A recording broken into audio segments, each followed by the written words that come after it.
last week, Roberta Jacobson announced that she's leaving. Who is the president's point person now moving forward on the border? Well, first I would say that Secretary Mayorkas will continue to play a predominant role here. There's different components of this, of course, because one of the things we've talked about is addressing the root causes. Ricardo Zuniga is a special envoy, has a great deal of experience in the region, in the Western Hemisphere. He was named to that position only just a few weeks ago, so he will continue to play a vital role. And of course, the Vice President will continue to play a role in the Northern Triangle as well. More on the vice president's role. Republicans have, over the past few days, been quite critical of the vice president. I've seen that. They need more to do, I think.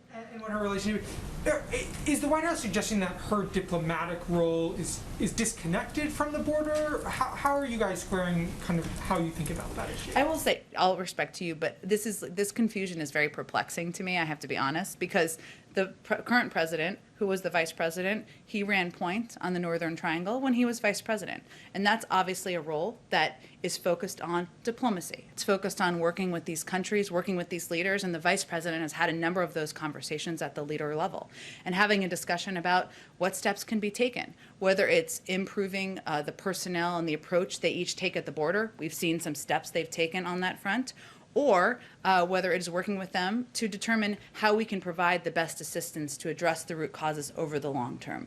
That's the role that the vice president is playing. That is certainly a significant role. Of course, that's linked, because if we don't address the root causes, we will continue to see influxes and large number of migrants coming to the border cycle after cycle, just as we have seen over the last several years. It is not a even a one-woman job. It is a high-level official job, and so Secretary Mayorkas is playing obviously a significant role, overseeing the Border Patrol facilities, overseeing a lot of steps and policy proposals that are coming about the border. The Secretary of Health and Human Services oversees the shelters. This is an interagency process, as it should be and as it has always been.